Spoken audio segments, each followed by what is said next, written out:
like early on for you? Was there always that chemistry between you as the actors and your characters? Did it take a little while to kind of find that rapport that the fans grew to love so much?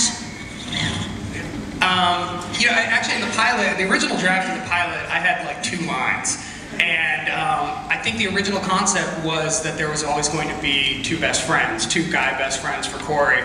So we kept trying that for about, you know, 3 or 4 episodes. If you go back, there's always like another kid that's sitting with us. And then the next week there's another kid sitting with us. And this is totally insider and awful, but we used to have a chair that we called the death chair in the cafeteria, because whoever sat in it wouldn't be back the next week.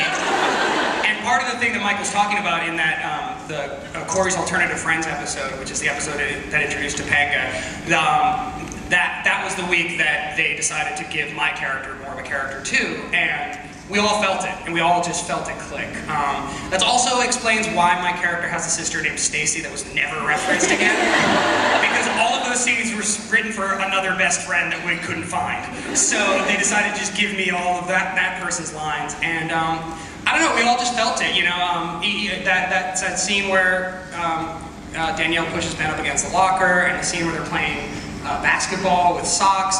I mean, it was incredible. Like, I just remember feeling that. I mean, even at the age of 13 on the set, we were like, oh, this is a real TV show. This is what it's all about. And yeah, the rest is history. So no, it actually took a little while. I think it came. I mean, I think, you know, the best TV shows are always a combination of a good concept and then really strong writing. And then it comes down to whether the cast can get along and whether they can fit into each other's, you know, comedy. And we did, and it was kind of ridiculous. Like, to this day, I think Ben and I, you know, if we were given a scene, it would be like, we just know each other's acting brains so well, and it's just so much fun. And kind of the same thing with Danielle coming to the cast and the Corey Topanga dynamic. Was it always the plan when she was part of the show to have that young love story carry through the entire series and sort of be the, you know, one of the 2 kind of backbones of the show? Yeah, it was. There was never any question that there would be a love story in the show, but we thought that the most interesting thing to do would be to start out understanding the boy. The pilot was about his confusion. The reason Ryder's character, Shawn, by the way, Ryder's talking about insider stuff. Ryder was the first actor to show up in casting.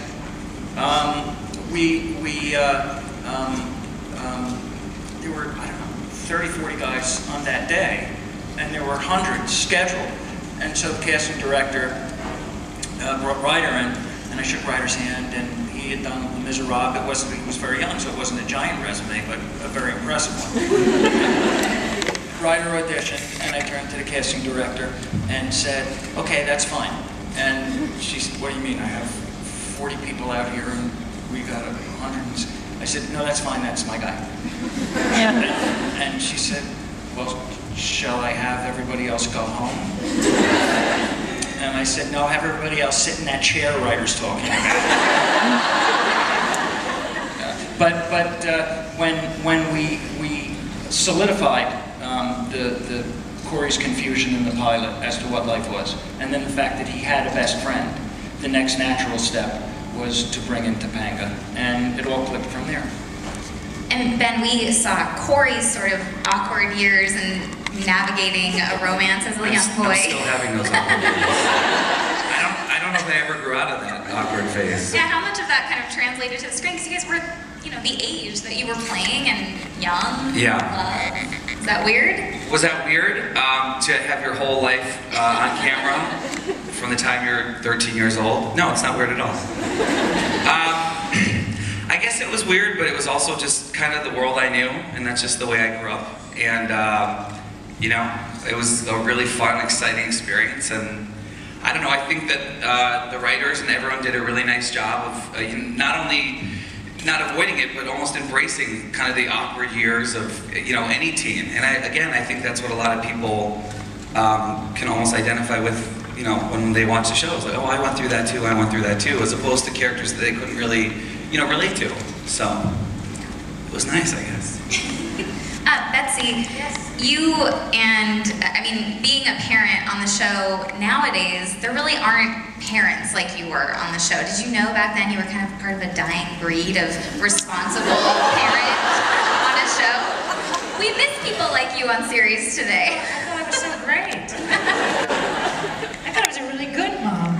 Actually, you were the best mom. They're not around anymore on TV, really. Oh, okay, well I didn't know that. I didn't know that at the time either.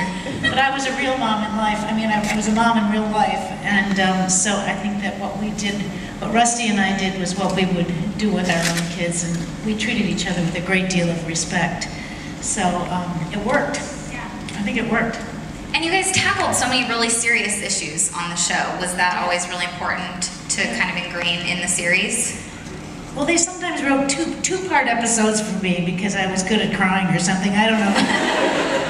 Or sort of big, or like when Topanga ran away. That was with Olivia Hussey. That was a great one. Yeah, there were some important things because that's what happens in life, you know, when you're growing up, and marriages and all sorts of things. I think Michael really covered everything. I think for 7 years. I mean, that's a lot of years to cover all those issues because each age required a new element. Yeah, I think that one of the things that worked real well was that Betsy and Rusty were really, really well respected as parents on the show. And the show that Betsy's talking about, which is, we sort of fashioned Corey and Topanga's Romeo and Juliet. And I thought, wouldn't it be amazing to actually get Juliet to be the conflict? Because Zeffirelli's Romeo and Juliet, of course, starred Olivia Hussey. And so Olivia Hussey played Topanga's aunt. And what we thought was, if Betsy comes against this relationship, you know, if she was not liked as the mother, if she was someone that wasn't as well respected and did such a great job, then it would have been tough to write that. But to have Betsy come against the relationship and to have Ben make this iconic monologue at his mother in defense of his love for Topanga and go against Betsy, that worked because you had somebody who was very respected as an authority figure and you had someone who was trying to find his way. And the fact that he would defend Topanga to that authority figure worked so well for the audience. And I didn't cave in. I saw the light. That's what worked. You know, that was neat. Yeah. Sometimes parents can be wrong. I know, it's hard to believe. Matthew and Maitland and Trina, you guys came in much later in the game, but for the audience at least, it seemed really seamless, all of your transitions onto the show. I know you had kind of a funny story when we talked yesterday, but I mean, behind the scenes, was it as seamless? Was it easy kind of finding that chemistry with the cast back then? Well, speaking for myself, the first week I was there, you know, on a sitcom taping, you have a table read, and then you rehearse, and then you have a thing called a run-through for the network, the writers and everybody that's involved to see how the progress is going. And then after that run-through, you have notes, where, you know, you get notes and stuff on what we did. And I think out of the, I don't know, 100 notes were given, I got about 89 of them. I felt, you know, like I was doing a really bad job, and these guys all kind of rallied around me and really just helped me elevate my game and assimilating into the cast, and it was just amazing how quickly it kind of happened. It happened literally, I think that third or fourth day, it just started to happen. So, for me, amazing. Yeah. It's funny, I didn't audition for Boy Meets World, I auditioned for Zoe, Duncan, Jack, and Jane, so that's where I met Michael. Did you know that? So when I came in, it's funny because for my audition, Michael gave me so many notes, and I was like, oh my God, he hates me. But then in the end, he's like, okay, I love you. But I didn't get the part for Zoe, obviously. But Michael was so sweet, and they said, we're going to add you to Boy Meets World, and I was like, oh my God, I want to be on Boy Meets World. That was like the best day of my life. So, but then when I came into the cast, I was really nervous because they were all an established cast, and everybody was like a family and everything, but they completely welcomed me with open arms because I was the last of these members to come in, so I really feel special. It was really like a family show, so Michael's like dad.